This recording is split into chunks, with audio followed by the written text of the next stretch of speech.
Tell us a little bit about what you do. I'm Tobiloba Fani Kayode. I'm studying at SOAS at the moment. I study history and I'm in my final year. And how are you involved in the Entire Woman project? I'm part of the Entire Woman Collective. I'm a fundraising coordinator. Um, so basically, I just help to. We all chip in, but my role is specifically to help out with the fundraisers. Yeah.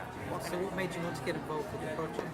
Well, I wanted to get involved because I come from Nigeria and I grew up there, and I've realized Nigeria is a place that's intensely patriarchal and like hyper masculine, and a lot of women have to work a lot harder than the men in order to be self-sufficient and independent. So I just wanted to see how I could contribute to like the improvement of that, and being in SOAS and being here, it's a foundation where. I feel like you can pick up the skills and the knowledge to do that, to help in that kind of thing, And so you say that, so how long have you been involved with this collective? I literally joined about a couple of weeks ago. So what do you think this project gives you that other places can't give you, other projects? Why? Well, I think it's unique because first of all, it's black feminists. It's not just a feminist group, and I identify obviously with it because I'm black and I'm a woman. But also, I like our approach in the sense that we've talked about how we're going to be proactive and not just reactive. And I found that many of these feminist groups are reactive in the sense that they don't really ever they raise awareness, but they never actually do anything to make changes. So that's going to be that's what we're trying to do. We're trying to actually make changes.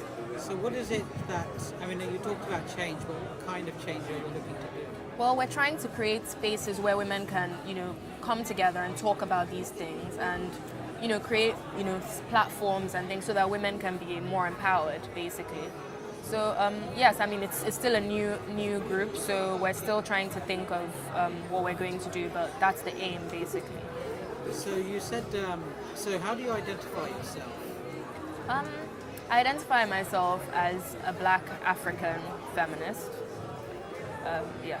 So why do you identify yourself in those terms? Well, because first of all, I'm black. I'm from Africa. I'm from Nigeria, and I'm a feminist because I experience things every day that kind of remind me that I'm a woman and that I'm black, and not necessarily in a positive way.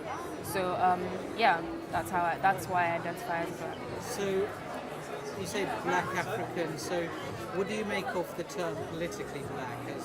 Because there is a lot of people who would argue that, who are trying to argue that there is such thing as women of colour feminism, politically black feminism, which goes beyond people of African and Afro-Caribbean heritage. Yeah. Where do you stand on that debate? Well, I definitely think that it's important for people who aren't black to be involved, to contribute in whichever way they can, because I feel like that kind of shows how the severity of the situation when people who aren't directly affected by it are participating.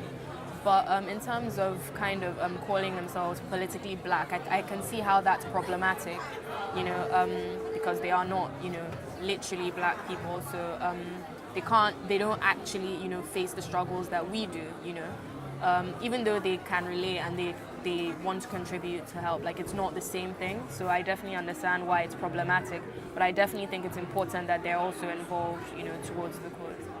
So you think they should be involved, but you don't think they should be part of the movement, per se? No, I definitely think they should be part of the movement. I just think that it's problematic to refer to themselves as politically black. That could cause like controversy. So, yeah. But what do you think? Why do you think that is? Well, because in actuality, they are not actually part of the struggle. They don't face what we face every day. So they don't really understand it. So that's why I think that it's not really. So just a quick, who are we talking about when you say they don't understand? Well, people who aren't actually black people, but are politically black, kind of like white people or other races, basically, who identify themselves as politically black. Is your definition of black only Afro and Afro-Caribbean? Yes, basically. And you say daily struggles. Could you tell us what those struggles are? Well, do you mean for black people or for black women? Or for black people generally? Black women, so black Well, I mean, I feel like black people are depicted in the media in a very kind of negative way that isn't very accurate or isn't a good kind of like sample of all black people. It's a stereotype, and because of that, like, it's difficult for us to, I don't know, to have the opportunities that other races do have, People look at you in different ways. You have the stop and search thing, which a lot of my friends face every day, my male friends, for example. So I feel like those are just a few of the struggles. I can say definitely like being Nigerian, even in Nigeria, which is obviously an African country, like for example, if you're going out to a club or a night out or something and there's a queue and you have, white people join the queue, they'll allow the white people actually come to the front.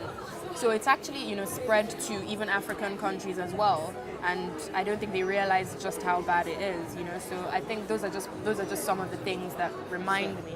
So how would it work for a black woman in terms of the struggle she has? In Nigeria or just generally or here?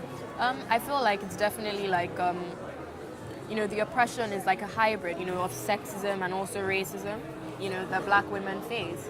And as traditionally you have the stereotype of women to be emotional and kind of delicate and everything, but that doesn't really apply to black women. We've always kind of been oppressed in the way that black people have been oppressed since like the slave trade and before then, So we can't. So our struggle is different from like average kind of like women. I think our struggle is unique in the sense that it's a hybrid of sexism and racism, and we don't have the same experiences as, for example, white women do. There's a stereotype of women which is just, we're delicate and over emotional, and that's how it's been, traditionally through time. But for black women, it's been different because we've also had to, face racism and so I think that's obviously another element to it that's also very, very, huge. So it's kind of like a double oppression. So do you not feel though that mainstream feminist movement do not represent what you are about? Not fully, no.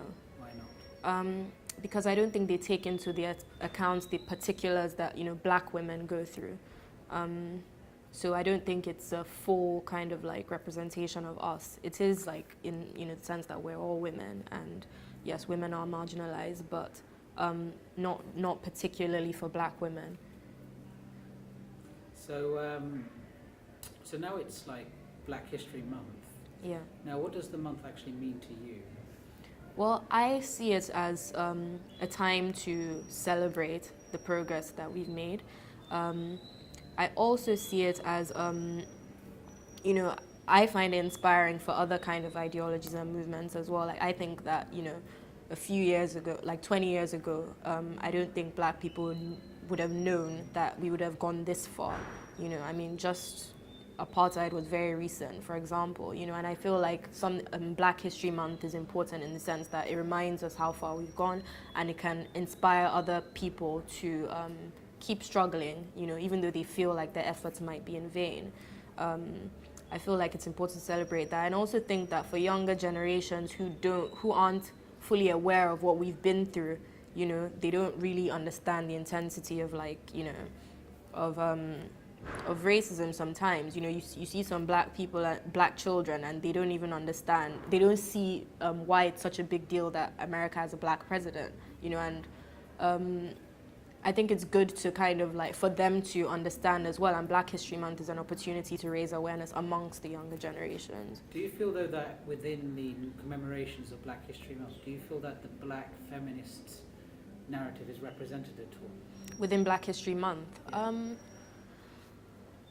Probably not enough, but yes, I don't think enough. I think it's just generally for black people as a race, and it doesn't really specify. So no, I don't think it's fully representative of black. Do you think it should? Definitely, yes. And what form would that take on? Um, I'm not sure. I guess, black women do need to do more and come together more, and these are the opportunities we need to actually make, changes and come together and talk about things. I guess it's our responsibility to do that. So, it's nice to have black feminists in this So is context. so who has to actually do these changes? Is it a fellow black women who must do it, or is there any responsibility by black men or non-black people as well? Well, I think it's everybody's responsibility to acknowledge the fact that, black feminists, have a struggle and there is a problem. But like every kind of group, like we need to be the ones who fight for whatever it is that we want, nothing has ever been handed to anybody, so it is important for us to be able to make changes ourselves, I guess. So what do you think is the biggest challenges facing the African feminist movements? Well, I personally think that the fact that there might be tensions within the different types of feminisms, I feel like that is a hindrance to our progress. I feel like it would be a lot quicker and a lot more effective if we were kind of more understanding of each other's struggles. So are you implying that there's a misunderstanding here, that there is some tension here? What form does this tension take on? Well, for example, this is a long time ago, but I guess when black feminism had just kind of, started, you had you had like suffragettes who condemned it because they thought that it would divert from mainstream feminism. So I think that was a hindrance to the black feminist movement. I think that's one of the main problems with black feminism. So would you say then that black feminists face almost a double repression? Yeah. In that sense, Yes. because you're not quite accepted by the white majority movements Yes. in terms of feminism, and you're not accepted by mainstream society, and possibly even triple, because it is not the case that there's lots of patriarchy within the various black communities. Exactly. Yes. Exactly. Absolutely. We talk a little bit about that. Okay. Yes, definitely. I definitely do agree with that. Like I said, in Nigeria as well, it's a very patriarchal kind of society, and the women in Nigeria don't realize how bad it is. My mom, in everything, she is a feminist, but she will never say that she's a feminist. She doesn't understand, that she doesn't understand basically, the constructs and everything that basically repressed black women. She can't see that, so I feel like that's another hindrance to it as well. Okay. So what are you hoping to do with the initiative for the future? What do you hope for the future will be? Well, I'm hoping that we can be proactive, and I'm hoping that we can actually make changes as opposed to just, sparking, discourse. I'm hoping we can make like a lot of changes. I feel like, it's actually not so bad here, but in other places, like for example in Africa, it's really, really bad.